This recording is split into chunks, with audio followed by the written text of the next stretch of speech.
Welcome, everybody, to Den Excelsior, the mostly Marvel podcast. I'm your host, Ricky. With me, as always, is Dennis. We're mostly. We're I would mostly.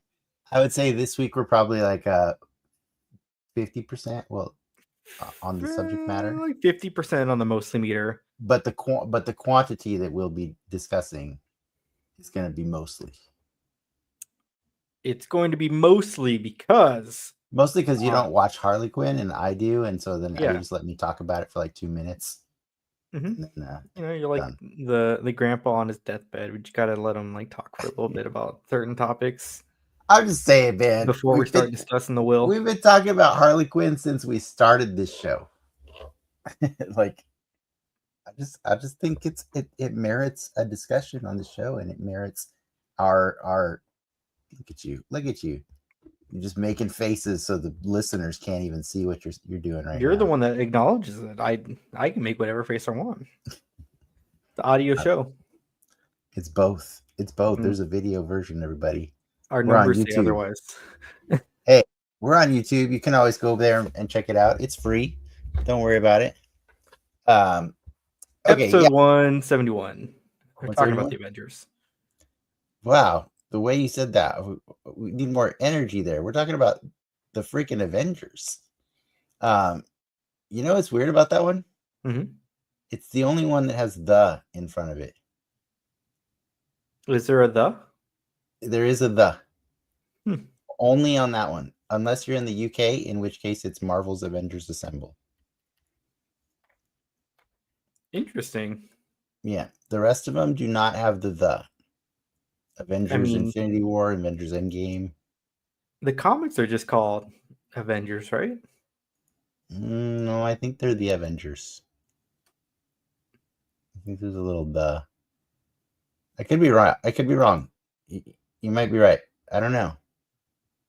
Well, because like there's different titles. There's the Mighty Avengers. Mm-hmm. I think there's a "the" on the. Anyways, there's a "the" in this movie, and it's the last time they use the "the." Every other Avengers movie in the franchise, including the ones coming out next year and so on, they drop the article for whatever reason. Those are the kind of riveting fun facts you're going to get tonight, ladies and gentlemen. No, it was just me doing random research on getting ready to discuss, and I was like, that's weird. It looks different than the rest of them. But I do know that the reason it was named Marvel's Avengers Assemble in the UK is because there's a British TV show back in the puppets, right? No. You're thinking of something else. Oh, yeah, I am. That's, yeah, I know. Yes. But there was a spy show kind of like, Avengers. called The Avengers, and they actually did a movie of it in I think the early 2000s with Ralph Fiennes and Uma Thurman. And I remember seeing that movie in theaters and being like, this is the wrong Avengers, man. It's the wrong Avengers. Never believing that we'd get the real thing. So fast forward to 2012. This was a huge moment in the world of nerd for sure. So I wonder how like name stuff works. There's like a pretty famous monster truck called the Avenger as well, with like no relation. But it's a singular Avenger, right? Yeah. Yeah, spelling makes all the difference. Who knows? But yeah, all I know is I'm really excited that we got to squeeze this one in. We finished phase 1 right before the thing that I'm super excited about. Daredevil Born Again starts next week. So we'll probably be taking a break from the movies for a little while, right? Because those are like hour-long episodes, right? I think. Something like that. Yeah, I'm not trying to squeeze that and movies and Invincible and all that. Like we're good. I think we're not starving for content at the moment right now, right? Like I think we can agree on that. Is that fair? We can take a little breather. Yeah. A little breather. But I am happy that we managed to get through all of phase 1 because right, the Avengers does finish phase 1. Is that correct? Mm-hmm. Yeah. Okay, cool. Yeah, so in case you haven't followed us regularly, We have put together recent reviews of every movie from Marvel's Cinematic Universe Phase One. That's something we've been doing because we started the show way after that even occurred. But it's our love of all of that inspired us to do this show. So if you want to go check out old episodes, go for it. It's mostly us just arguing with each other about what things are good and what aren't. But for right now, before we get into the Avengers, I will do the old man thing and talk about Harley Quinn, and then we can talk about Invincible if you want for a minute. So Yeah, I just want I Is it done yet? Harley Quinn? Yeah. No, Oh. it's not done. And I will say this: I laughed so hard at last week's episode. It was excellent. I do not think it was worth the rest of the season that I had to put up with, but it was super funny. Basically, I think I managed to leave this fun fact out before. Clayface did show up on the show earlier in the season. It was it felt like a one-off episode where he's got a traveling one-man show, and the ratings suck, of course, because like everybody who watches it thinks it's a pile of shit. So he decides while he's in Metropolis to juice his numbers. He kidnaps Perry White of the Daily Planet and assumes his identity in that crappy Clayface way that he does, where he overacts it and he's got the funky teeth and everything. And somehow every reporter at the Daily Planet doesn't notice that Clayface is Perry White, and he makes them write like stellar reviews of his play and stuff like that. And I thought that was like a one-off episode, and we're one and done. And it's like, that's cute. Clayface came back, whatever, it's fine. No, it comes back full circle. Last week's episode, I think I'd mentioned before, Lena Luthor is like one of the main characters in the season. She's dating Bruce Wayne. She's the sister of Lex Luthor. She's played by Aisha Tyler. Well, we kind of learn through the process of this Brainiac story unfolding over the season that she's actually been collaborating with Brainiac. I think it's kind of like he's like, I'm not quite sure like how the dynamics working. Like, it's more like, he won't bottle the city of Metropolis until it's perfect on his little perfectometer, and she's like helping the process or something, but maybe she's secretly resisting it. Whatever the case, they have a falling out, they have an argument, and for some reason, instead of killing her, he just sends her back home. And she decides that she's going to let the people of Metropolis know. So she goes to the Daily Planet and tells Harley Quinn, Poison Ivy, and Perry White, in quotes, about this whole thing. And with the hopes that the power of the press will help motivate people to rise up against Brainiac. And for some reason, probably one being that Clayface is in the room, they get the wonderful idea that instead of writing newspaper articles about this, they decide to make a full-on play that will debut in Metropolis. And Harley Quinn is starring as Lena Luthor. Clayface plays Brainiac, and Frank the Plant plays Brainiac's little pet, like alien cat thing. And the whole thing is written by Bane. Bane is writing the whole thing, even though they have Perry White, who's a writer, in the background. Is it like one scene, or like is most of the episode this play? No, like the whole last half, like half of the episode is this play, like right up until like the end when Brainiac is like watching this play from his spaceship, and he's kind of ticked off, right, that they're doing this. Like it doesn't really affect everybody else, but Brainiac's really upset. Anyways, there is a moment in this play where Frank the Plant gets distracted, and he just sees something that is attractive out in the audience. I can't remember what it was. And he just starts masturbating on.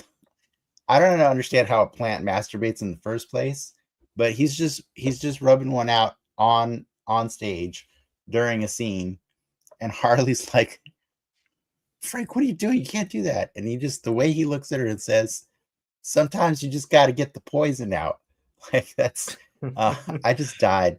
I died. But there's also the numerous times that they use the word "splode" to just remind you that Bane wrote that play. And it's just it's a lot of inside jokes. It's a rewarding experience for having put up with or watched multiple seasons of that show, because at that point you really do understand all of these characters and their motivations, and you almost feel sad when, spoilers, Frank gets murdered at the end of the episode. It's I don't know how many more episodes they got, but all I know is I haven't laughed that hard all season, but that episode was pretty funny. So I'm just letting you know it's not all a loss. Like there are some funny moments in that JB's show. mood got too expensive, huh? Well, I don't really buy death in that show. I mean, I find it hard to believe that Poison Ivy couldn't. Like, just to be clear, Frank got stabbed to death. I don't even know how a plant gets stabbed to death, but yeah, we'll see. We'll see. Maybe JB Smooth's not gone, but it was a hilarious episode. So there you go. There's my wrap up of Harley Quinn. I do look forward to the show ending very soon, so that we can carry on with the DC James Gunniverse, whatever you want to call it.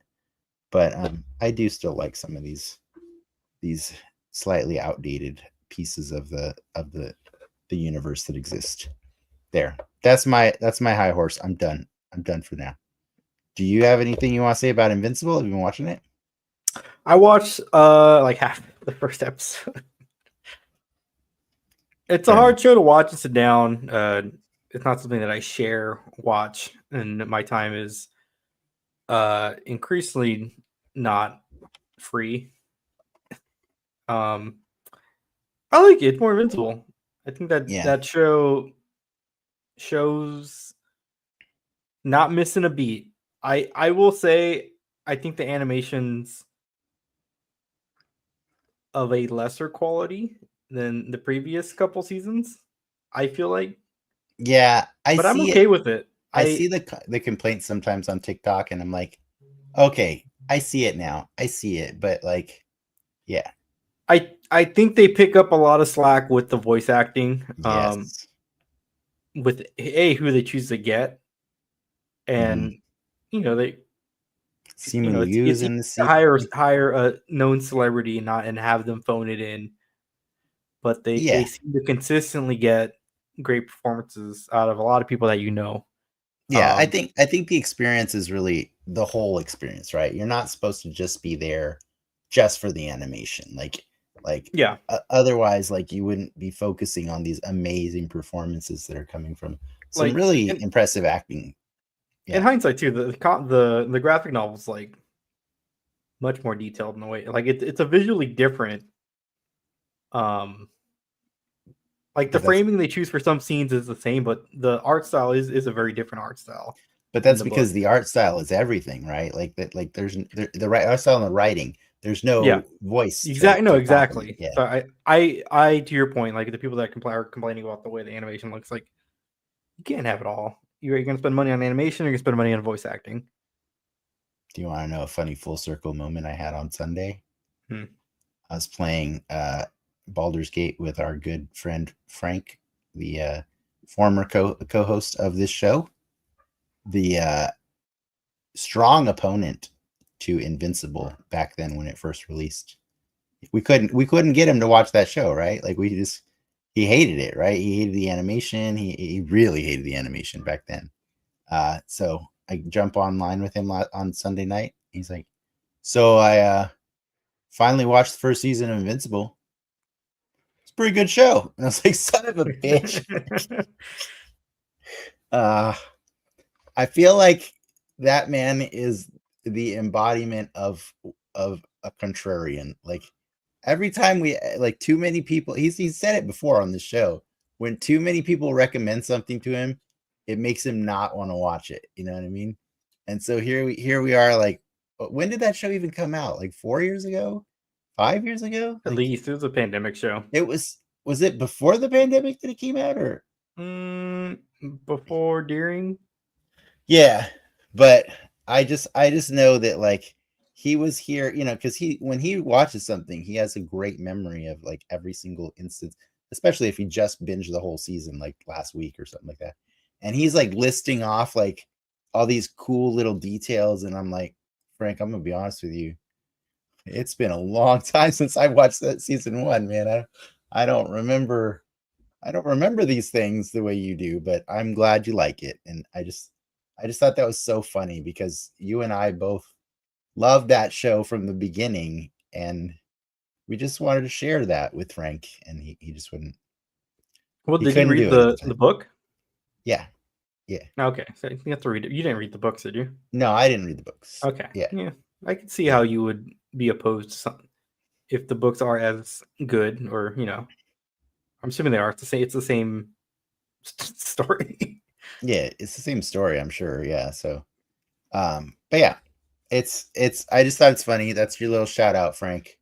There's a lot of Frank references, whether it be a plant or it be a co-host. There's a lot They of both like to Franks. masturbate, so If that's not the and they greatest both will segue probably die of ever, a stabbing. yes. Wow, wow. Ricky's got the hot takes tonight, ladies and gentlemen. I don't know.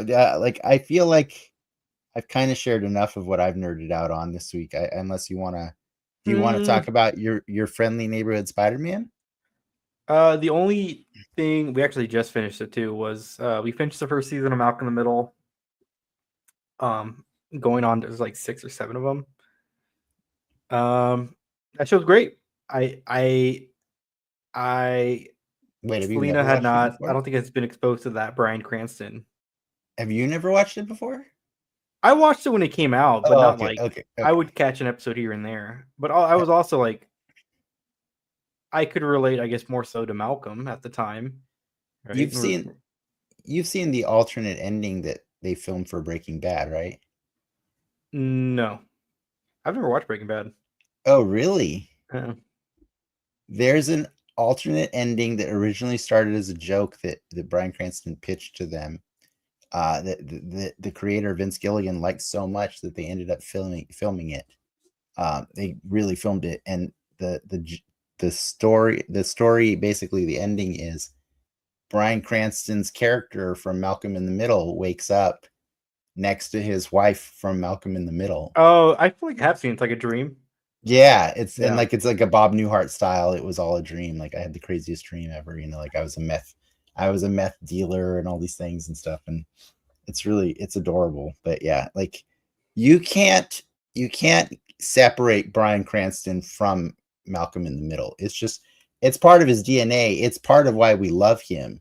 Like I think the reason we love him so much is because of the range between Malcolm in the Middle and Breaking Bad Yeah, is so far. he does, at least in the first season. That man is down to clown. Yeah. You want him in his underwear. You want him roller skating. Oh, dude. You want him dancing. He is committed in everything he ever does. He is a committed actor, and I fell in love with that actor on Malcolm in the Middle, and that's the reason I was down to watch Breaking Bad in the first place. So I'm glad that Selena's enjoying it because she never watched it back in the day. Yeah. Okay. That's cool.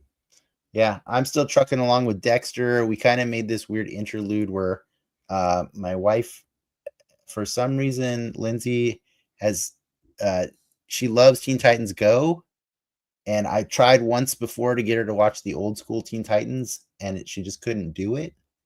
But this time around, we just started season 4.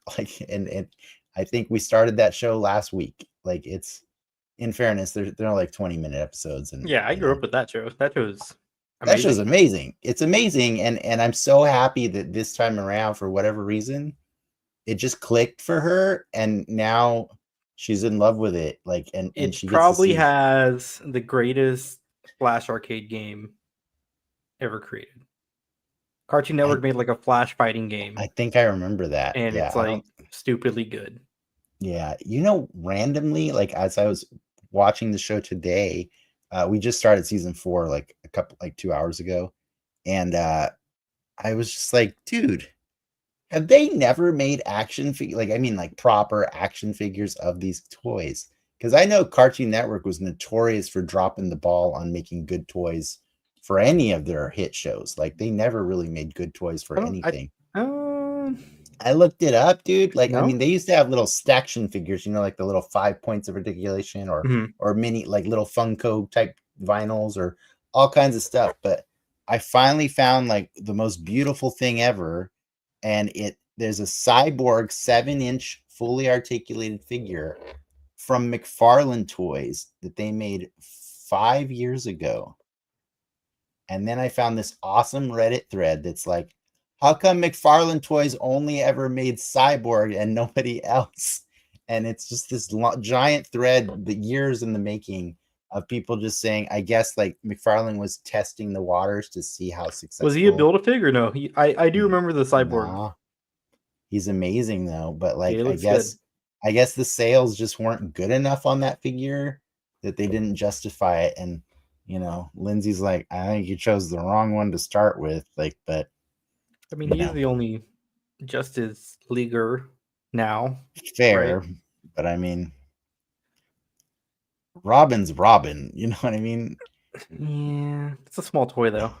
I mean, you get your money's worth with that Cyborg the toy for weebs, sure. you gotta just do Raven. Yeah, I know. But I learned that McFarlane has this whole logic where you don't like in the toy world, female figures sell the worst, regardless of who the characters are. They just, so it's male heroes, and then villains and monsters is the next best selling thing, and then like at the bottom of the totem is female action figures. And it's rough because like you watch the show, I watch the show, Lindsay watches the show, we're all like, yeah, but Raven and Starfire are the best, right? Like those are like the funniest and interesting. I had a huge crush on Terra. There you go. So See, if they ever make a Terra, the females are done. Easily the draw of that show. And so, but it's hard sometimes to pull back and think of yourself as a casual toy shopper or casual fan, I guess, like, you know, cruising the toy aisles just looking for an interesting figure. I guess it's hard to separate and even imagine a world where you would have a cyborg and wouldn't want the other four, you know what I mean? But whatever, that's the case. That's the world we live in right now. There's only the one. It's very sad. Only the one. Yeah, but that show still stands up. It's great. Just like the one and only Your Friendly Neighborhood Spider-Man. That wrapped up. It did wrap up. What do you think of that wrap up? I liked it's a very clean Spider-Man story.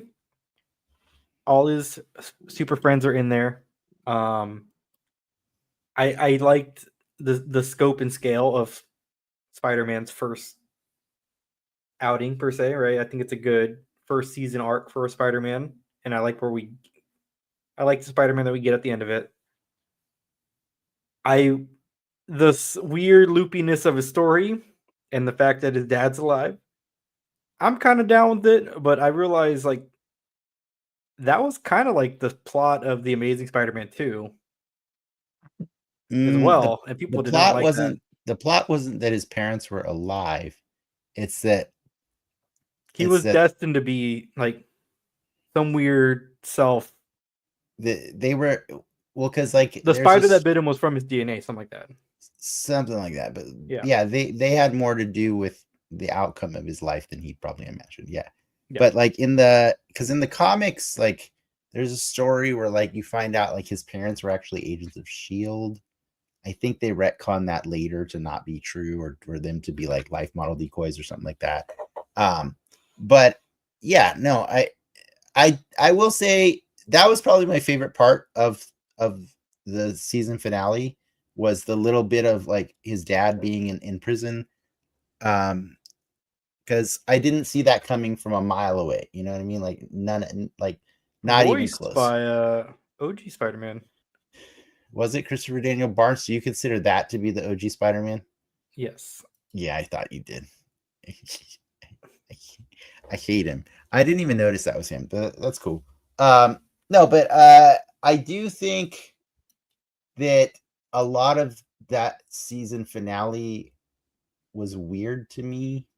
I think because there's 2 episodes, right? And the one before it was we kind of wrapped up Lonnie's Yeah, you got story, everything you needed. and we kind of wrapped up like the Scorpion.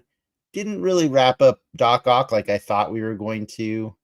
And then we just kind of like pivot to the last episode of the show is Norman's revealing his big plan for all of his interns, and he, all the projects they were working on were actually different compartmentalized pieces of a larger project, and he's going to basically build a Stargate. And you're like, whoa, that came out of left field a little bit there, but okay, I guess that's what you want to do. I guess, because in this world, like, Thor's already shown up and the Avengers have already saved New York from aliens. And so I guess, in the context of that universe, it kind of makes sense. It tracks. I just wish we would have had more reference to, like the rebuilding effort of New York after Avengers. It just felt like it tracks, but it felt like that's something that should have happened a little while ago. You know what I mean? Like, I mean, by the time Spider-Man exists, that's like 10 years removed from the Battle of New York. No, it's in the not. MCU. In the No, it's MCU? not. Mm. No, because Civil War is what, 2016 or 2014? 2016, right? 2016. No. Civil War? Hold on. Let me bust out the timeline. I'm pretty sure 2016 is Civil War. That's when that movie came out. But yeah, the timeline doesn't advance like crazily until Infinity War. No, they definitely started jumping earlier. No, it's not 10 years. Like, there's not a 10-year gap From between the Avengers to Spider-Man?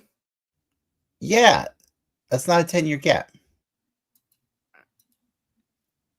What is it? Like a 4-year gap, 4 or 5 years. No. Yeah. Yeah, because you're thinking of because remember, in Iron Man 1, or sorry, Iron Man 2, that little boy is Peter Parker. That's not. That's canon. That's actually canon. Kevin Feige, if you can't, I thought you're the one who swears to Kevin. Read me that quote. I know what quote you're talking about. It's a very specific quote he did in an interview. Then why do I have to read it to you if you know it? Yeah, I know. That's why I think it's bullshit. Someone asked him in a Reddit post saying, "Is that the same kid?" And Feige, he's like, yes. No, he said, "I believe so. I choose to believe so." In any case, that's also the same helmet that is conveniently covering up the picture of Iron Man and Peter Parker in Happy's office in Deadpool and Wolverine, right? So they're specifically referencing that helmet as the helmet that we saw in Iron Man 2. So, take what you want from it, but yeah, that Iron Man 2 to Spider-Man is probably 8 years, or I don't know, how old was that kid? No, he's probably younger than 8 in that movie, right? Maybe 10 years, but definitely not from Avengers to Civil War. That has not been 10 years, because like they spent like a year or two, like they spent 1 year after Spider-Man Homecoming takes place in universe 2016. So it's 4 years. You're right. You're right. Okay. Thanks. So anyways, I that's what I'm saying. I feel like 4 years to clean up New York still? No, I see. Here's what I'm saying. Spider-Man Homecoming did a better job of reminding you about the cleanup effort that was taking place. That's actually part of the plot of that movie, right? Mm-hmm. Is that Vulture and his crew get laid off because damage control comes in to help clean up instead. And then it fast forwards to 4 years later, right? Like it, and he's been stealing all the, he's been looting and everything like that.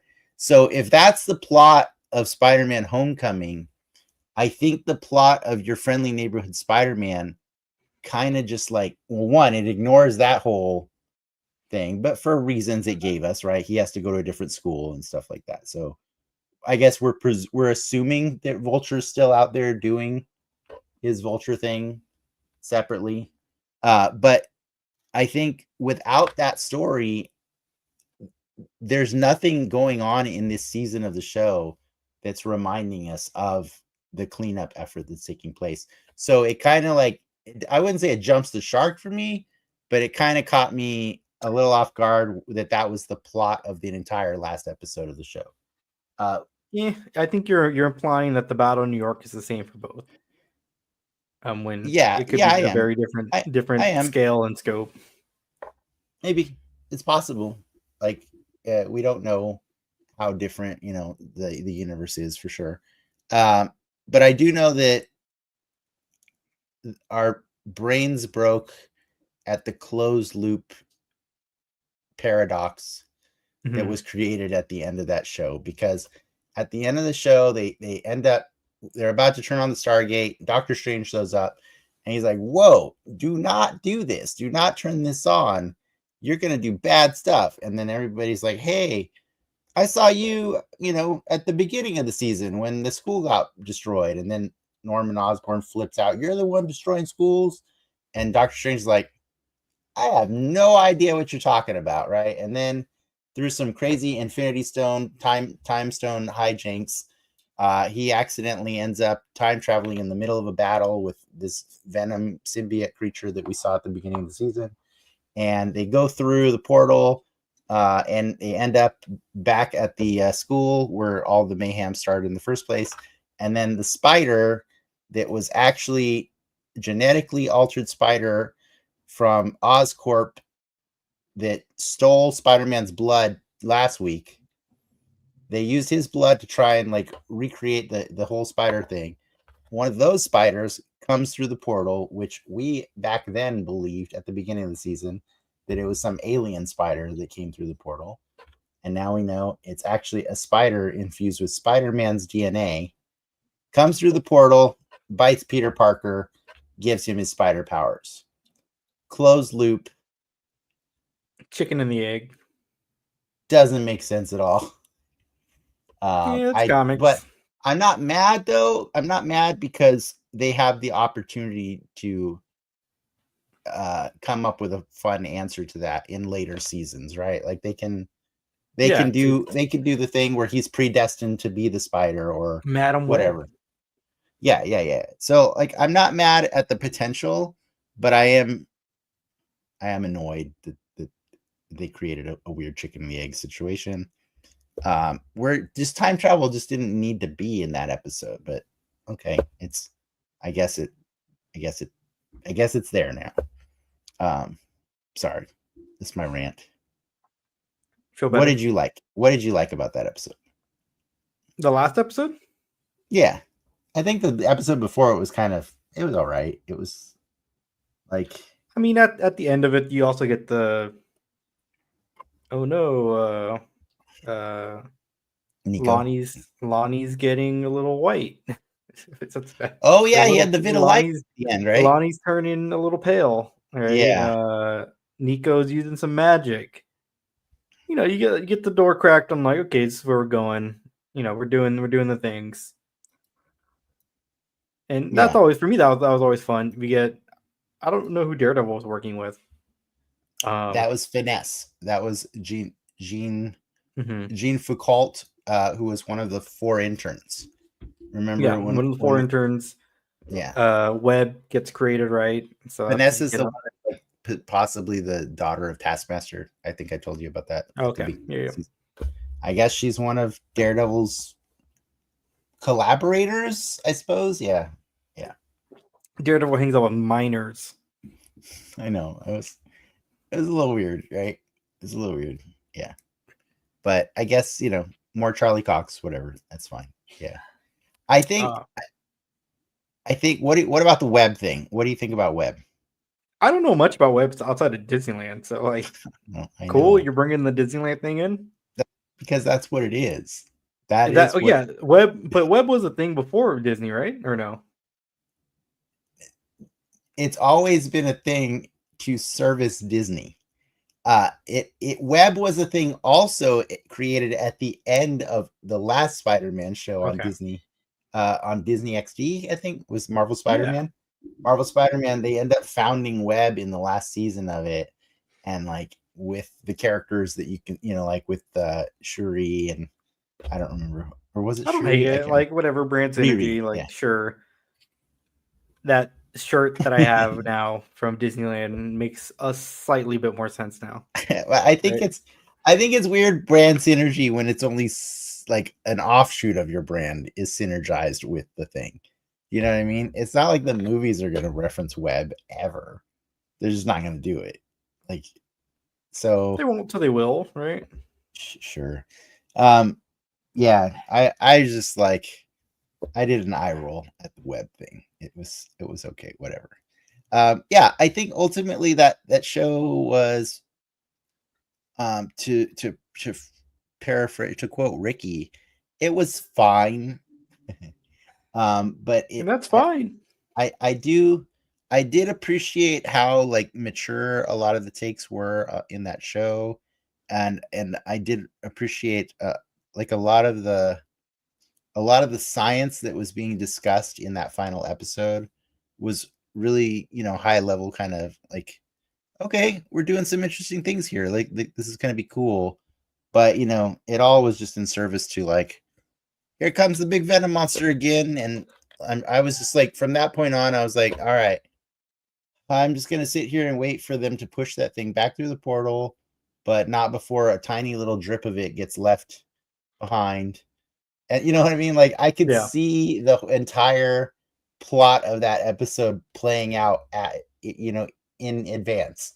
And so I think from that point on, that's why I said the only thing that I really loved about that was the random, end scene with Aunt May and Richard.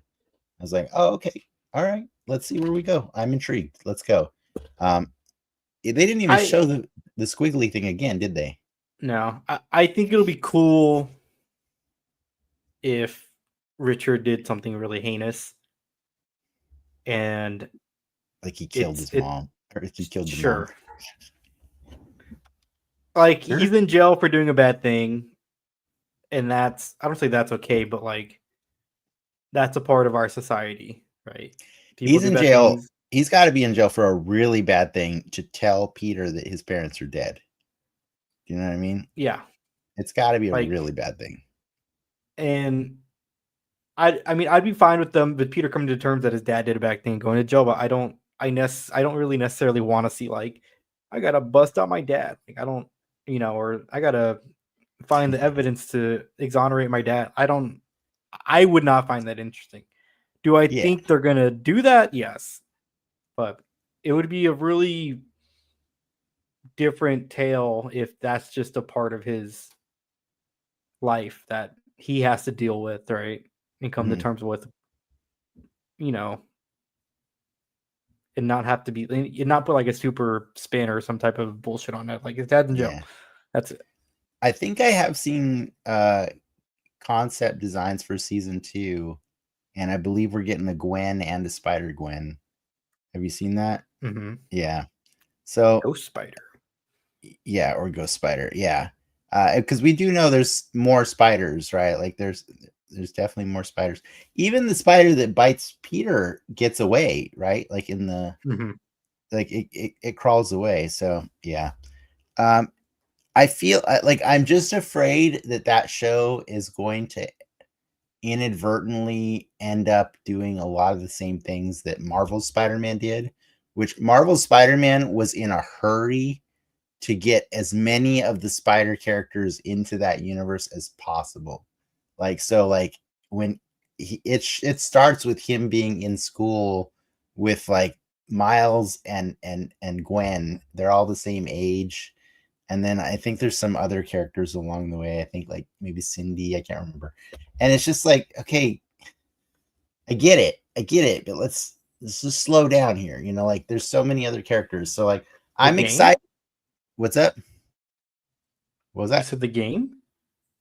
What are you talking about? The game? No, the cartoon. It was called Marvel Spider-Man. Oh, okay. Yeah. That show was all about like all of them as teenagers in like a super smart school, but they all end up becoming spider people, like and you know, saving the day together and stuff. And it just kind of, I don't know, it detracts from the Spider-Man experience in a weird way, you know, like I'm not saying I don't like at Miles. the very least they let Spider-Man ride for one season. For one season, right? Yeah, 2 episodes in the correct costume. Yes. Yeah. That's why I'm like afraid, like when I see the Venom symbiote, I'm like, we're already gonna put him in another costume. Like that's fast, guys. Like that's really fast. I just feel like this show doesn't give itself time to breathe. Like if I bother to stop and think about like how much story and emotion X-Men 97 took us through, like all the different stories that were really cool and interesting, like I feel like this show really didn't tell as efficient of a story as that one. And I know that's not fair to compare every show to X-Men 97.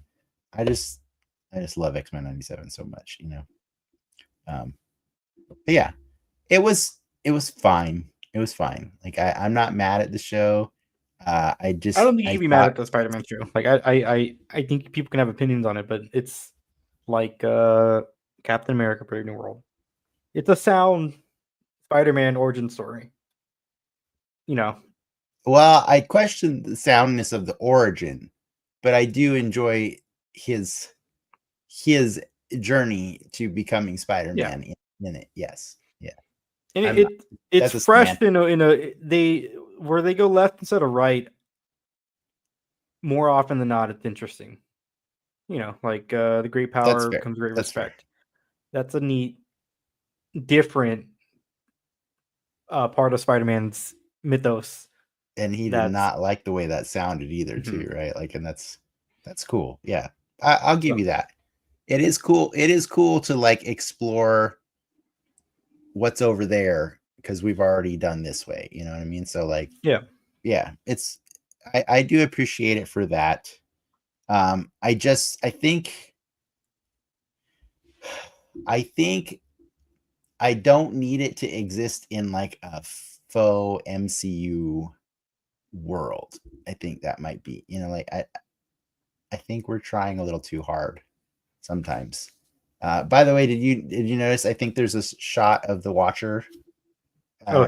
Towards the end, that one kind of weirded me out because it's just like X-Men had the Watcher in it, right? But as a reminder, the Watcher shows up when some serious shit's about to happen. The Watcher showed up in X-Men when what's his face was gonna nuke the whole planet. Like, I mean, and the X-Men had to stop. We don't know what happens after the Watcher shows up. So I'm saying he usually shows up like seconds before some bad shit's about to happen. So I was like, now you're just liberally using the Watcher, but it's okay. You're right. Brand synergy, baby. Yes, brand synergy. They just want to remind you that all these shows loosely are connected to the MCU. They can be, right? They can be, yes.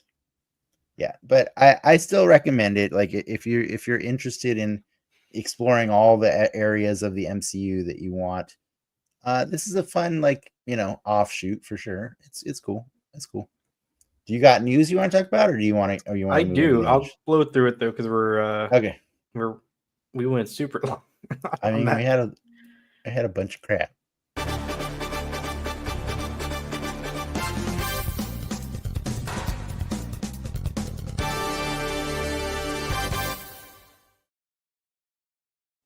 Alrighty, so probably the biggest news this week is it got announced today, and it's not Marvel, kind of Marvel related in a weird way.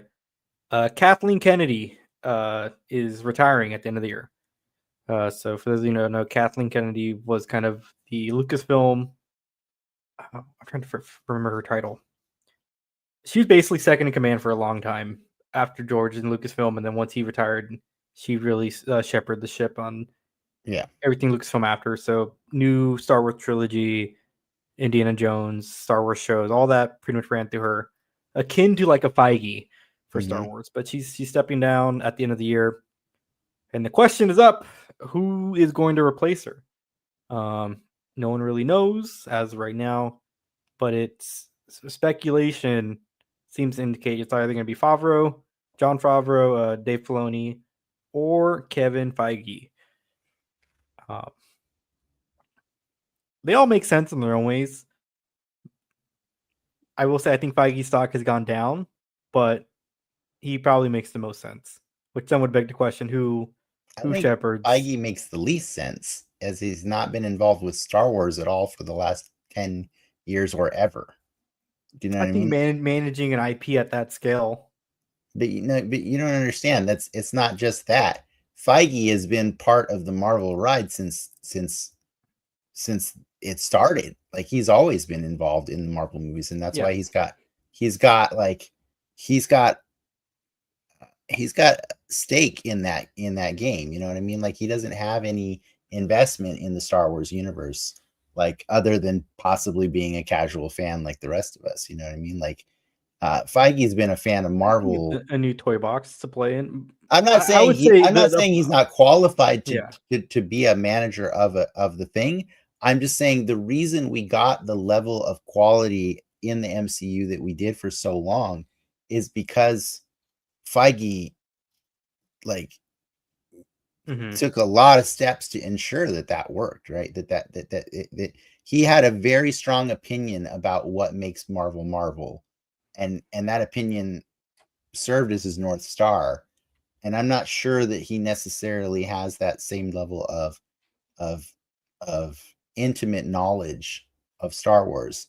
Whereas I think Dave Filoni has lived and breathed Star Wars for like the better part of his adult life, right? Like, he was on one season of Avatar: The Last Airbender, and then Lucas just scooped him up, and that guy's been a servant to Star Wars for the rest of his life. Like, that's but it's one thing to remember. This is not like, there is certainly a creative piece to this role, right? But it's not the only piece, even half the piece.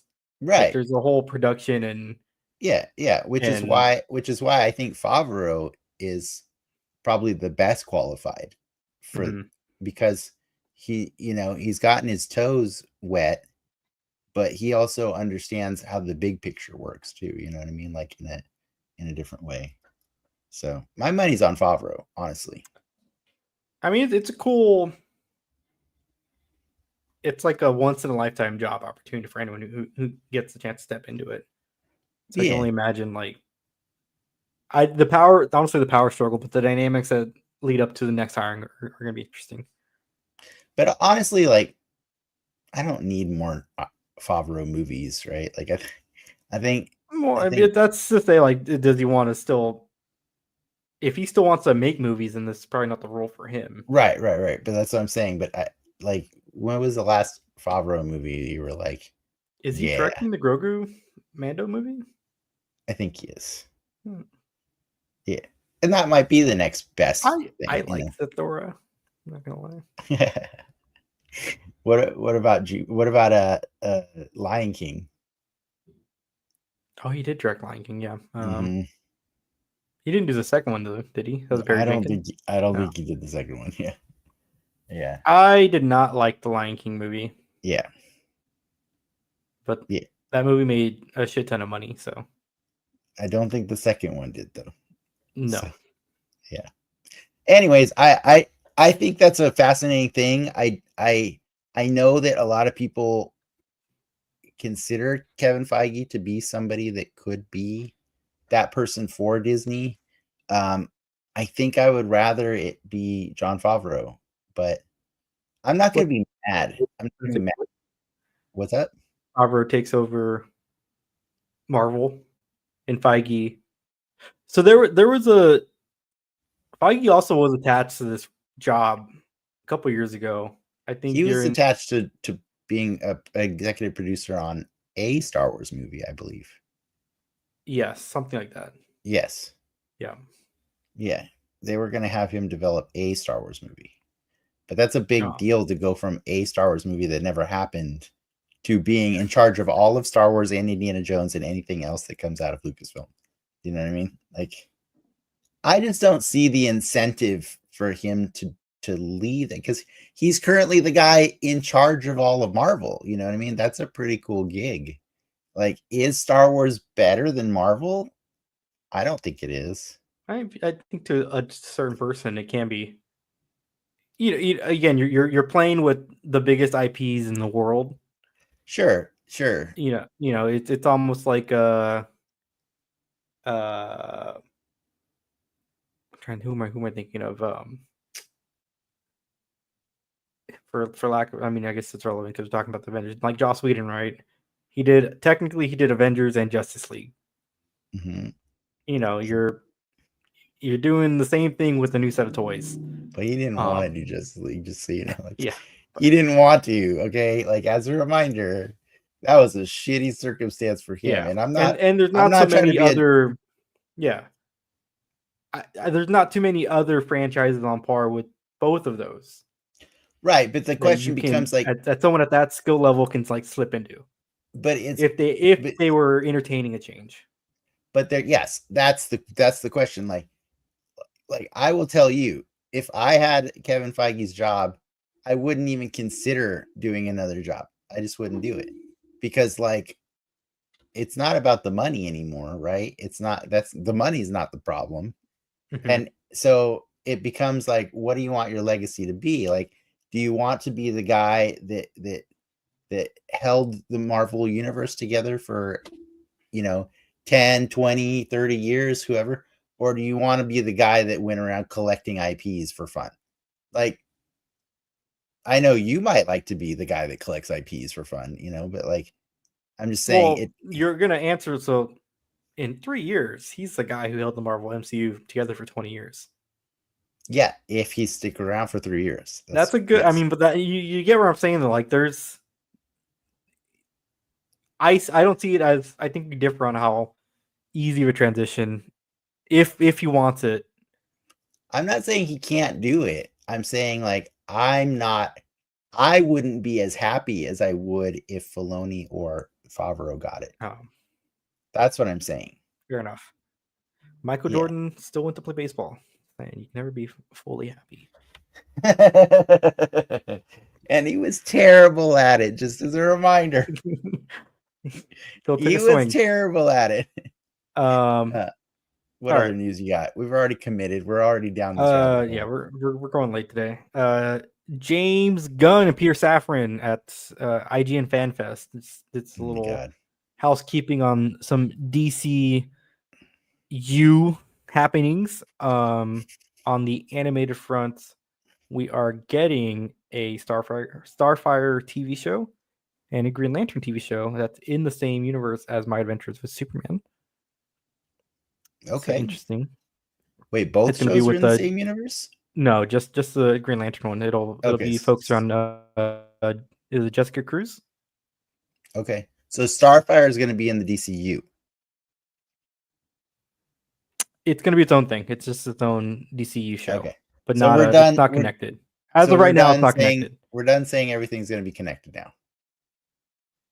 Is that where we are? I'm not attacking you, by the way. It is till it isn't. That's basically what they're all saying. Okay. So it went hard on it isn't really fast. Yeah. That's fine. I'm fine with that. Don't get me wrong. Like, I don't need them all to be connected. I just want to remind people that he was really big on saying that all the movies, TV, and video games are all going to be connected going forward. And then we're like, well, we're still doing Harley Quinn, and Superman and Lois just finished their season. You know what I mean? Like, it's a muddled thing. So it's good to know that we've backed down from that. What else you got? Yeah, Sorry.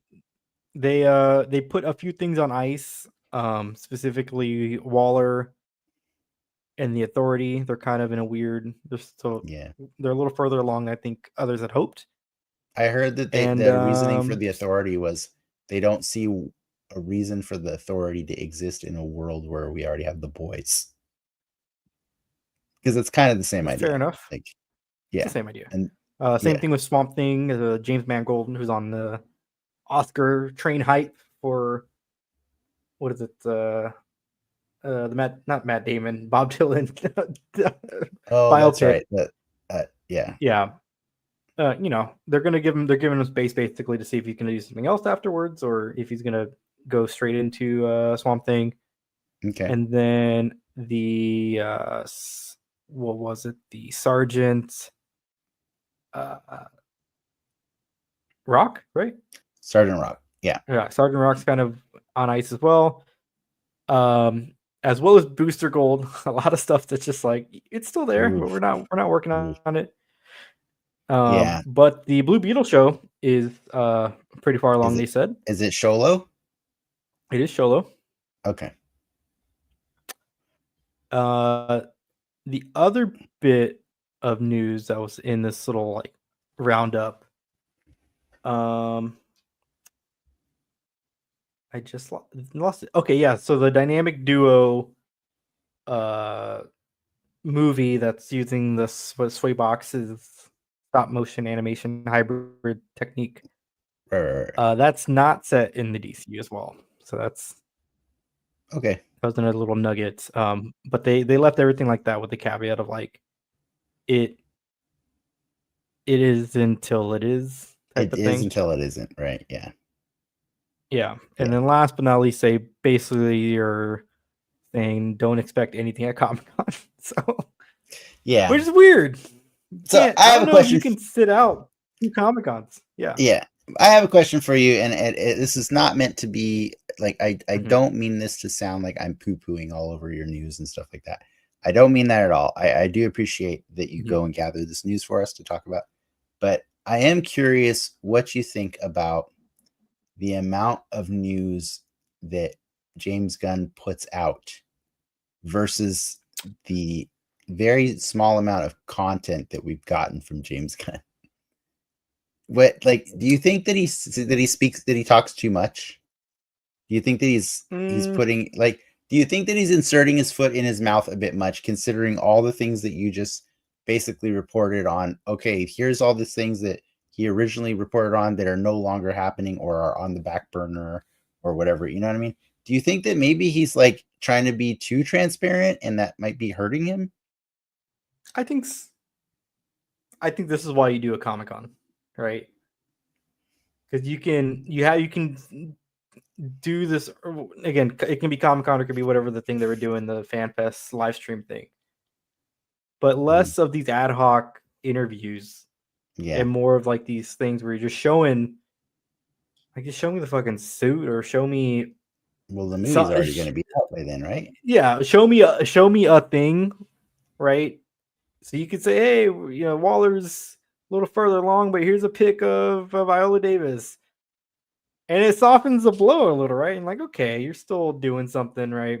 Yeah, I think it's the way that you have to like gather this news right now that's kind of annoying, right? Because it's little piecemeal here and there, and then like sometimes James Gunn will be asked something at one event, and then 3 days later he has to do at another event a correction on how people interpreted the thing he said last time and stuff like that. And it's just like, get some press people behind you, because you need to be a little bit more cautious of the information you're giving us, because it's a lot, right? Like, it's like, I don't know what to take with more than a grain of salt right now, you know what I mean? Because like, how many of those things got canceled or indefinitely pushed? Like, it's a lot. Yeah. And something like the Authority was part of the big announcement, right, of the new slate. So to have that push, it's like, oh, maybe you shouldn't have like talked about it too. But it's weird to miss things that we never wanted. Do you know what I mean? Like in the first place. I think that's the problem I'm having right now is he's announcing all these crazy things that could have been. And then when it's like, I don't think the climate is right for this thing. And it's like, oh, well, I guess I got to trust you because I don't know what you were going to do with it in the first place because we have no frame of reference. You know what I mean? Like, so it's just a little weird to me, like how many things we've had to say goodbye to without ever having gotten to say hello. You know what I mean? Like if they would have canceled Creature Commandos like 10 weeks ago or 20 weeks ago, I think I still would have been okay with that. You know what I mean? Like, because I wasn't excited about Creature Commandos in the first place. Yeah. But so I guess I'm just taking whatever I get. And I think the problem I'm having with that is like, and I don't mean to sound bitter, but like, I think that's the same frame of mind that the previous Warner Brothers administration had conditioned us to be comfortable. I mean, but at the very least, like, like shit. I remember the Flash movie they brought out. What's his name? He directed some Mando episodes. Rick Famuyiwa. Yeah. Did that ever happen? No, but like I was excited in the moment. Yeah. And I mean, to be honest, that Lanterns movie that they announced there is like remnants of that is the Lanterns show. Yeah. So in a weird way, they did deliver. Like I saw an interview. I saw an interview with Keanu Reeves today that's from like recent, and he said I guess he has met with DC again, and they are moving forward potentially with a Constantine 2 movie. And I'm like, okay, if you're doing a sequel to Keanu Reeves Constantine from like back then, you clearly have no like actual mandate to make all of these movies be one connected universe. And again, that's fine. We gotta remember the games are supposed to be part of this too, and they just canceled. I know. I did say that earlier. Yeah. Oh. Yeah. I was they canceled the Wonder Woman game. See, this is just like that whole studio got laid off. It's kind of sad. Yeah, a lot of tech places are getting laid off and stuff. But what I'm saying is like, I think he overpromised, and I wish that we were doing more under-promising and over-delivering than over-promising and under-delivering, because I think that's what hurts so much about the previous Warner Brothers stuff. At least until Superman's out, right? Like, and not to poo-poo on Creature Commanders. But like, for a lot of people, that doesn't count. That's not a movie. Exactly. So I think what you said is correct. Wait, can we stop with all the press, all the announcements until we get that Superman movie? And that's going to decide how invested we are in all of the roller coaster ride that is this James Gunn universe that he's creating, right? Like, is that weird? Am I being a cranky fan right now for saying that? No, you're not. I guess the last bit of nugget there is he mentioned he knows what he's doing next. I'm not gonna say what he's doing next. He also didn't confirm if it's like a DC movie either. I did hear he's working on the continuation of Superman's story, but he didn't say what context that means. Like if it's in a Superman movie. This is, back to like the Star Wars situation. Like once you're in a role like that, I don't know how many more movies you start directing. You know what I mean? Is that weird? Like it's already weird that he's directing a movie. You know what I mean? Like you gotta start doing big picture. Yeah, a movie and like shows. Yeah, exactly. You can't do everything, right? Like that's reality. Yeah, and just to point out, that guy's hair is a lot whiter than it used to be. A lot wider. Yes. You know what I mean? Like that's stress, man. He looks like the way a president looks like after serving 4 years. Am I wrong? No. Do you remember what Barack Obama looked like when he entered the office versus when he left? I mean, that was 8 years, but I'm just saying, like, that's what James Gunn looks like right now. And he's just started the gig like 2 years ago. You know what I mean? So It's crazy how much he's trying to do, and I do root for him. I really do, because I love the quality of the content that he creates, but I just worry that I quality mean, is going to he has the diminish. burden of proof right now. Like, He does, yeah, he does. past content aside, this is an entirely different thing that literally rests on his shoulders, right? Yeah, So it's you gotta, yeah. To your point, I do agree. I think he should either deliver this news in a better form or fashion, or just yeah. be quiet for a couple months. That's till I know, July. right? It's like every week I get new James Gunn news, and it's just like, can you just give me something like tangible, like to work with here? Because I can't keep dealing with this.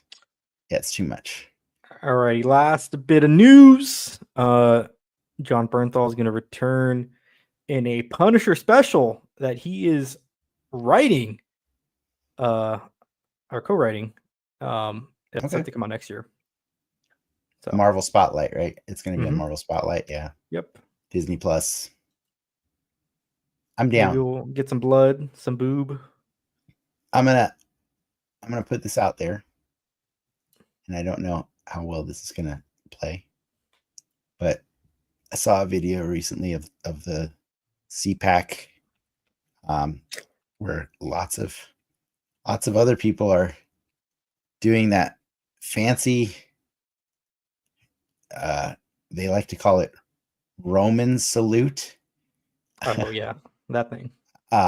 More and more people are doing that because it's been normalized by, you know, the gross man that sells people electric cars. And I saw a video of multiple, people that are considered to be important to a lot of people, all doing this salute. And I looked at that video, and I just looked at my wife, and I said, "Okay, I think we need a real life Punisher now. Like, I think we just need one now. All right, like." And I know that might play weird to some people. Yeah, I'm you're on a just list now for I, sure. I'm on a list. I'm sure I'm on a list. I know, but I'm just saying, like, when I heard the announcement shortly after, me saying that out loud, I was like, yeah, I'll take a fictional one, I guess, for right now. But like, I really need that Punisher to be doing some Luigi Mignone type stuff in that Marvel Spotlight. I'm just saying, like, it's not enough to just go around shooting like low level mafia guys. No, we need to go right to the top, guys. I want to see how far the Punisher can get before the Avengers have to come and stop him. Like, yeah, that's. But I'm down. I'm down. We all love John Bernthal, and I think it's going to be exciting to see him come back next week or in the coming weeks. Yeah. By the way, I don't know if you've heard, the critics have been were given the first 2 episodes of People Daredevil. like that show.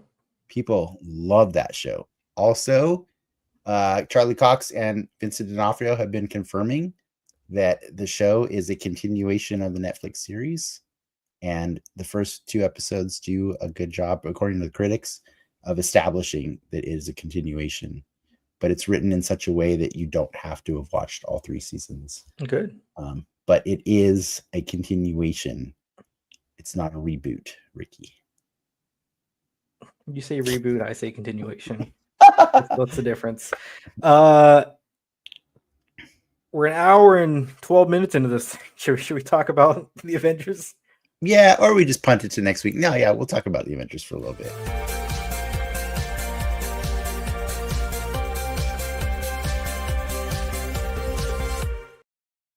They said it could never be done. A cinematic universe coalescing. Wait, what did you say? I threw an M in there. I think do you mean, yeah, you do the word you think you mean. The thing that no one thought you could do happened in 2012 when. I mean, I said it at the beginning of the show, right? I watched an Avengers movie back in the early 2000s with Ray Fiennes and Uma Thurman, and I was just butthurt because, one, that movie was terrible, and two, how dare they use the name that I wish we got in a real movie with characters that I know as the Avengers. And I never imagined that it would actually happen back then. You know what I mean? Like, none of us imagined that it would ever happen until the end of Iron Man 1, right? Like, that we're like, oh my God. I don't think it for me. I mean, granted, we knew, but it wasn't until the end of like Captain America we're like, okay, they're gonna do it right because the whole thing could have fell apart multiple times. It could have fallen apart multiple times, yes. Um, And we've the tracked fact that that it journey in the happened, last few weeks for sure. Yeah. and we got 2012's Avengers. The Avengers. I think quality aside from that movie, that feat alone is, that's like, without sounding cheesy, like that's like history book. If you're a Yeah. film student, that's like a chapter in your class from now on. Like that's it, for what they were able to pull off at the time. And I mean, it to their success, right? Avengers is still like one of the top 10 movies of all time. Yeah. Yeah, Yeah. like, And I think that's the really interesting thing about, like, I've been saying for these last 5 movies that we watched that it's been really interesting to rewatch them through the lens of 2025, right? Of like, we're watching these movies and understanding that each one is a chapter in a larger story that's basically this giant Marvel book that's being unfolded in movies, right? And it's its own new story. It's not trying to be what the comics were. But back then, for those first 5 movies at least, or probably even 10, 20 movies, we were like, oh, why did you do this part not like the comics? And why did you do this part exactly like the like, we were very harsh about a lot of things. But when we got to Avengers, it was really hard to be harsh, right? Because we were in awe of not just the movie itself, but we were in awe of the technical achievement. I don't just mean like technical as in like the special effects. I mean, of actually I mean assembling that group the of actors together. You know what I yeah, mean? the business The part of business of that it. Yes. movie existing is like a whole other It was feat. unheard of, right? It Yeah. was unheard of. It had never been done. And to this day, it still hasn't been done as consistently and on the scale that Marvel continues to deliver that kind of experience. And so it set a new goalpost for movies that, like, sadly, it's been really rough to watch so many like of the giant movie studios try so hard to emulate even a tenth of what the Avengers has pulled Oh, off. people have tried. And they've tried remember the Dark Universe? Oh Oh my my god. God, that was terrible. I mean, even Fast and the Furious has gone so much longer than it ever should have, just because they're chasing Mission whatever Avengers. Impossible. Yeah, dude. It's so many movie studios want so badly I to think establish. Craig's Bond probably went a little longer than it should have. Hasbro still keeps clumsily trying to do GI Joe and Transformers. You know what I mean? Like, it's so many places want to even just a small piece of the pie that Even M Avengers. Night got in on the action with Split. I know, right? Like, it's pretty crazy. And so, like, it's amazing to see that through the lens of now, because it's like, okay, we just watched the freaking Avengers this week, and there is no denying that this movie is a cultural touchstone, and it will be for decades, right? But if you separate it from that and just in the grand scheme of, Obama that year. if you separate The it from Harlem Shake. no, right. And we got the Avengers. Now just try for a second to separate it from all of that history and just compare it to all of the other movies that we get in this universe. And I'm gonna say this is the first movie that we've watched in these last six weeks, or however many weeks, that has slightly gone down in my estimation. In terms of Not, quality? yeah. Yeah. I would think I Oh, because I you gotta remember the high we were all on watching this, yeah right? Like, yeah. I saw this at midnight. This is back when that was still a thing, right? So I saw it at midnight with my friend. Um, we had like a little Avengers shit on, and then the following Friday, I left school early to go see it again in the middle of the day, hmm and then I think I saw it another time that weekend. Yeah, I probably saw it 3 times in theaters, I think. Yeah. And that's just it's because like what we were being served at that time was unheard of, right? But now we're spoiled, right? Now we've got Infinity War and Endgame under our belts, and like those movies reach heights that like I just can't even I don't even know if we'll ever reach heights as high as that. I challenge Secret Wars to do it, to go for it. I do believe if anybody can achieve the heights that those movies did, it is the Russo brothers. But I think what happened is the world after Avengers was so rich because of Avengers that they I'll say, that they were allowed to grow in.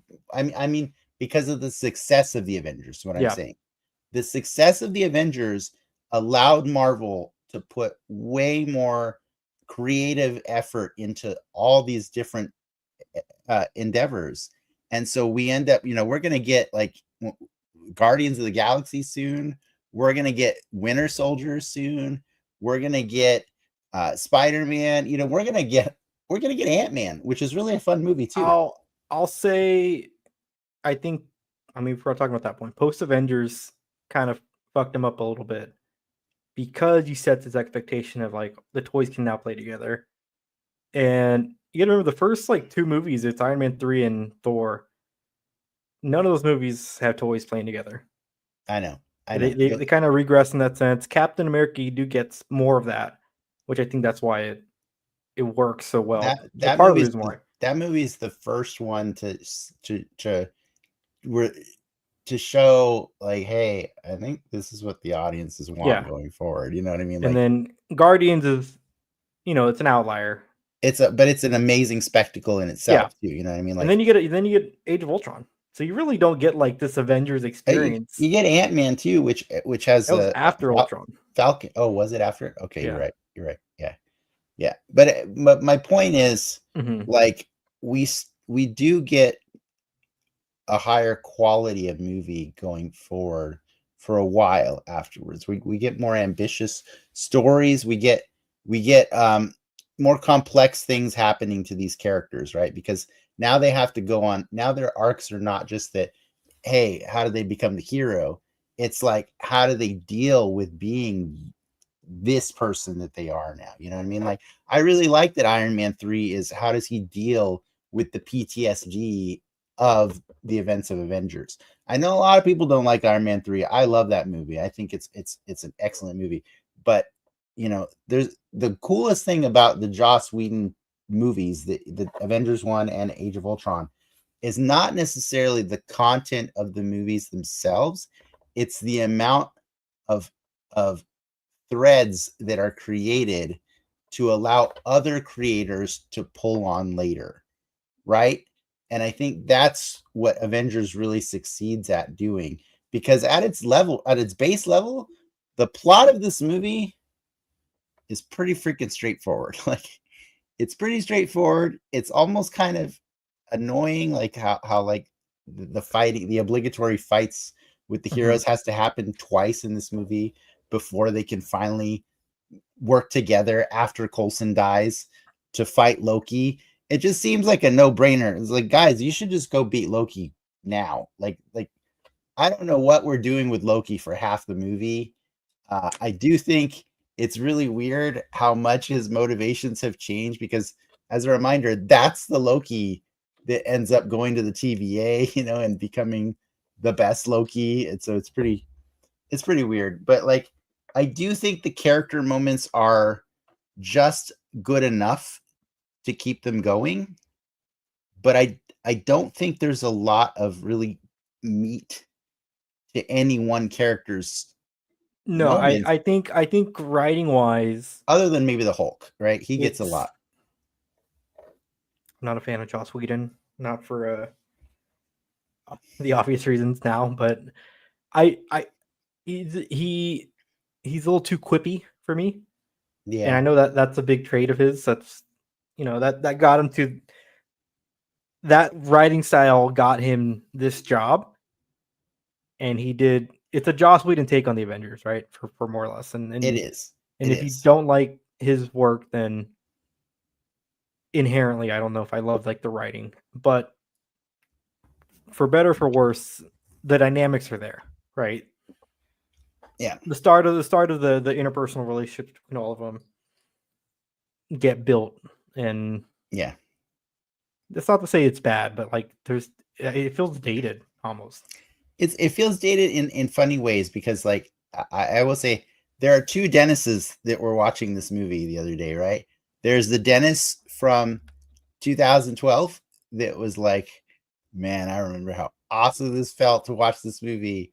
But also, I just remembered I was kind of pissed off that Ant-Man and Wasp weren't in this movie. You know, like that we couldn't get that Avengers, that we were so close and we just couldn't do that. But then there's Best we can also do is a 20. Black Widow. What's up? The best we can do is a Black Widow And a Hawkeye. and Yeah. a Hawkeye. Yeah. But you know, it's fine because the movie was entertaining enough, right? And then there's 2025 Dennis that's looking at this movie and saying like, "Oh, Maria Hill, you promised me so much, Maria Hill, and man, were you the most wasted character in the MCU to date." Like it made me so sad to see Maria Hill. And I promise you, before Secret Invasion, anytime I watched Avengers, I still was excited to see Maria Hill. Now I was just like, ugh, can we get past this first 20 minutes of this movie? This is just like, I don't, you know what I mean? Like, and Hey, she that's, doesn't cost as much money at the time. I know, but I'm just saying, like, my perception of these movies is going to change as they add or take away from these characters and stories years later. You know what I mean? And so, like, knowing that Maria Hill's story never really actually amounts to much, it just made it so much harder to watch her parts of this movie. Knowing that Coulson would go on to be in like 6 or 7 seasons of a show that just like completely exists on the weird periphery of the MCU and does some weird bonker shit, like it makes it a little, it doesn't taste as good. You know what I mean? Like, so, and it's no fault of the movie itself. It's just the things that happen after the movie remind you that the movie was there to set up possible things that could happen, and Mm-hmm. how they choose to pull on those threads matters, right? Like, to this day, I'm still upset that they bothered to show us a bloody knife with Thor's DNA all over it laying on the balcony of Iron Man, and that has never been adapted into any storyline ever. And it's just like, why did we have to focus the camera on that thing? They If did some extra credit just in case. they did a lot of extra credit, and I'm not trying to be salty about the things that didn't play out, because so many amazing things do play out. But I'm just saying, like now that I don't have the rose-colored glasses of like, oh my god, I can't believe they pulled this off. Now that I'm just watching this movie as a movie in the series of other movies, I'm like, this chapter was like a 7 or an 8. It's a 7 or 8 out of 10, right? Like, it's not, I no longer place this movie on such a high pedestal anymore. Like, I do have a really fun time watching it. I have especially the most fun time watching the Hulk, because this is the first time they finally got him right? Like, Mm-hmm. he looks and sounds and everything he does is so good. And it is a continuation of Ed Norton's character, but in the loosest way possible, right? They make no references to anything really, other than, hey, the last time I was in New York, I kind of destroyed Harlem. Like, that's all you get. He's great. I like seeing the seeds planted for a relationship with him and Black Widow, I don't like knowing that amounts to nothing. Like, you know what I mean? Like that. I mean, they kind of do more with it than there's a arc. You know, you just because you like somebody doesn't mean you have to like that Yeah, relationship falling apart. To me, is not the yeah. weirdest thing. I'm not mad about the relationship falling apart. It's just there's But some icky to your point, things you know, that happen. they're it's like a figure skater, right, doing a triple axel, right? The first person to do it may have been a little messy, but they're the first Yeah. people to do it. Yes. And the only way you can top that really is if you beat yourself, and I think that's what they did with Infinity War and Endgame, right? Right. And They not Ultron. I Because don't think Ultron's like I can't wait to watch it again, but I don't think it's a bad movie. I don't think it's a bad movie, but I don't think it's a great movie either. I think that movie. So the difference between Avengers 1 and Age of Ultron is I think Joss completely spent Avengers Age of Ultron doing hurdles to set up phase 3, 4, 5, 6, and 7. You know what I mean? Like that. I think that's the purpose of Age of Ultron. And it does age well with like with all the things that come after it. But the story itself in that movie is just like, what's going on here? Like this is kind of all over the place. It's a little messy. But we're not talking about that one right now. We'll get to that one eventually this year, I'm sure. But the plot of this one is pretty simple. Loki has been sent by Thanos, but we don't know it's Thanos until the end of the movie, to capture the Tesseract, which we'll later learn is an Infinity Stone. So in order to do it, he gives them the scepter, which it will learn later is another Infinity Stone. It's kind of that's a part of the larger story that always kind of hurts my brain. Thanos is trying to collect the Infinity Stones, so he has one, and he gives it to Loki and says, "Use this to go get another one." And I just feel like that's very different than the Thanos that a couple years later says, "Fine, I'll do it myself." You know, like it's maybe That's why he says it. yeah, maybe. He was chilling in a chair. Yeah, with that other guy, who is Alexis Denisof, husband of Allison Hannigan, who is they're both Joss Whedon alums. But anyways, Loki goes and he does bad shit and he recruits Dr. Exposition, aka Selvig, aka Skarsgård, and they build a device that's going to open a portal above Stark Tower to let in an army that's just like floating in space, just sitting there waiting for the door to open, I guess. Like, I don't know. It's a weird use of resources. And then the door opens and they fly through, and the Avengers are pissed off because Loki killed Coulson.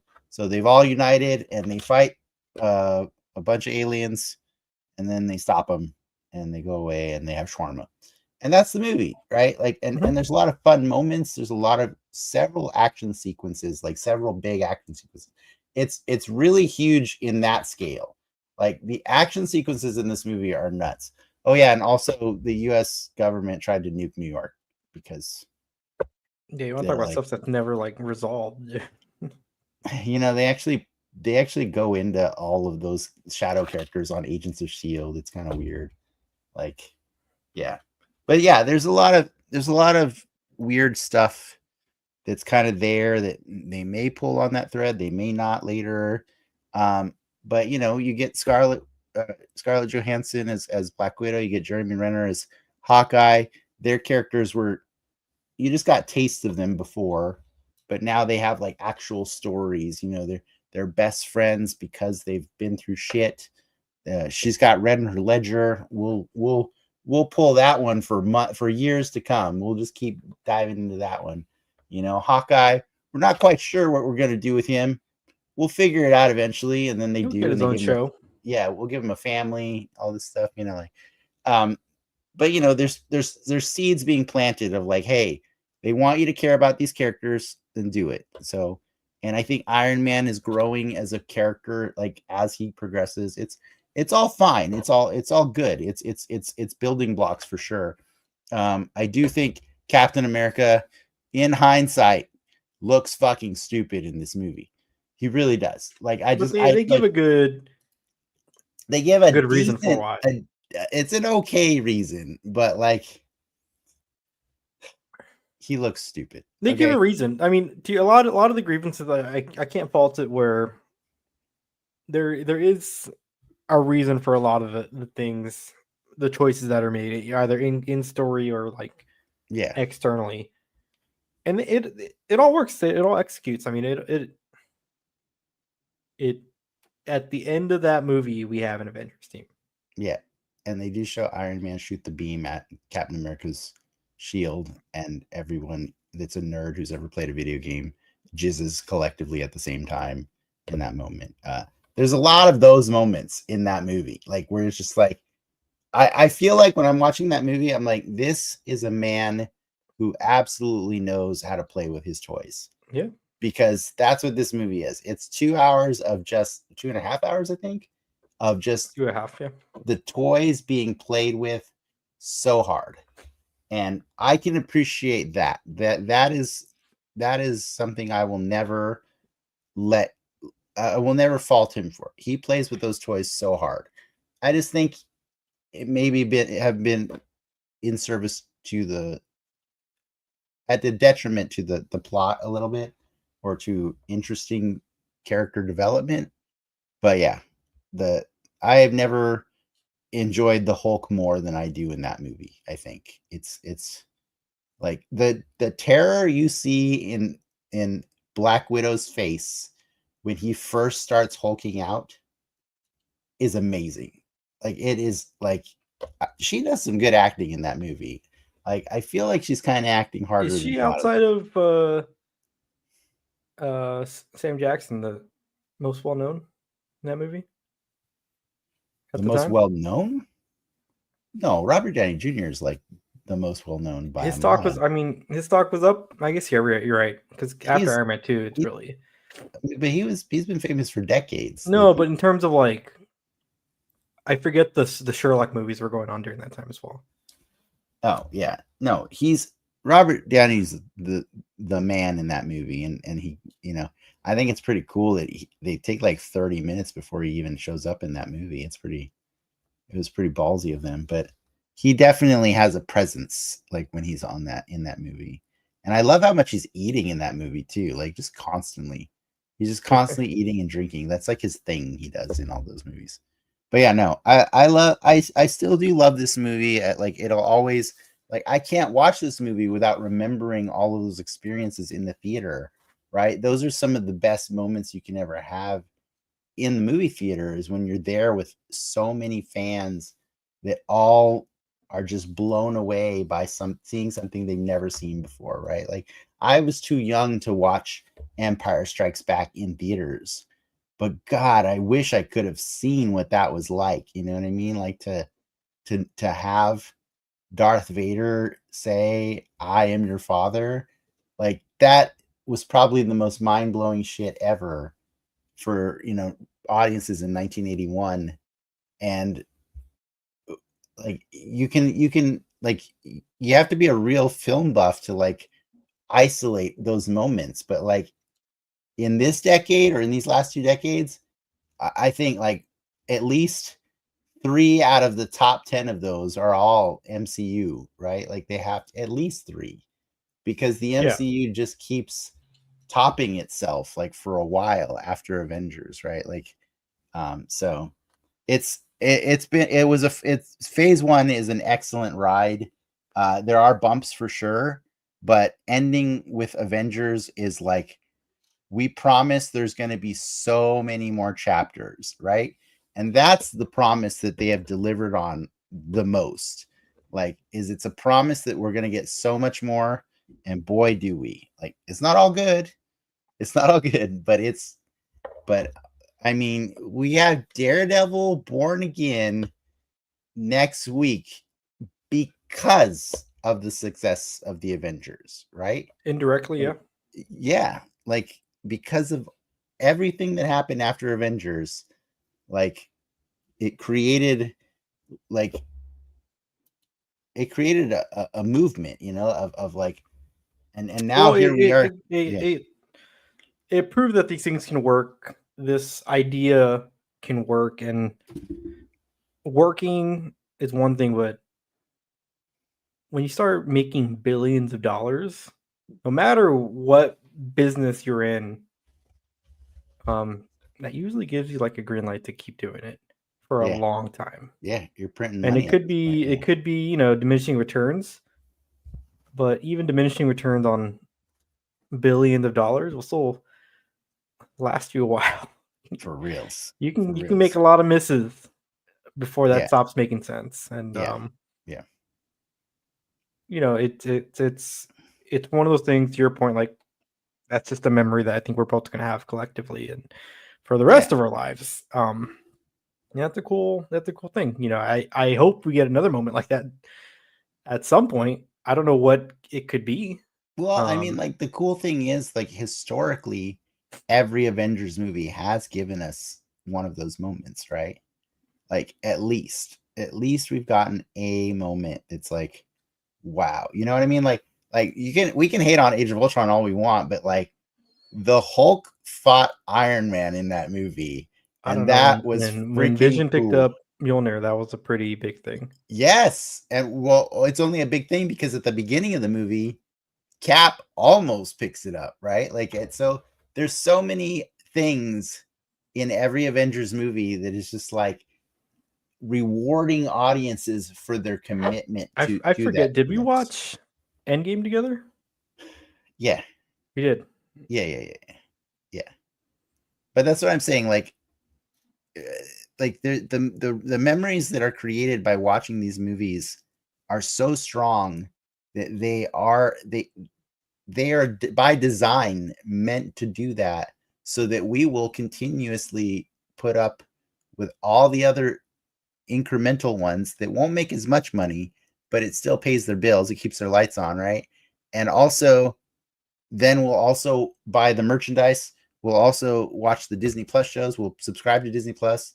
We'll also go to the theme parks and check out the Avengers based theme parks and stuff. You know, like we'll do all the things because those Avengers movies are so fun. Like whether or not they're good movies, they are just the most fun experiences that we can have going to the theater, right? And so yeah, they figured out the formula. Like it's they know how to print money, and I can't fault them for it because I still had a blast watching that movie, even if and I freaking ate shawarma watching that movie. We went and got shawarma before we even started the movie just to be, you know, completely invested in the experience. So there's something to be said about how much it's become a part of pop culture today. So I'm really happy we got to watch it, and I think um, I'm not sad that it's not the the the perfect movie that I remember it being, but I am happy that it's still a fun, good movie, you know. But yeah, Joss makes it icky for sure. Well, I think on that note, we should wrap up there. Thank you for those who are stuck with us for an extra 40 minutes. Takes us back to old times when we used to do like a 2-hour show. We did, yeah. Uh, but like You and know what? Next subscribe. week, Find us where you find podcasts. Denix Media, Den Excelsior, the Mostly Marvel podcast. Next week we're talking about Daredevil, Born Again, and with that, True Believers. Enough said.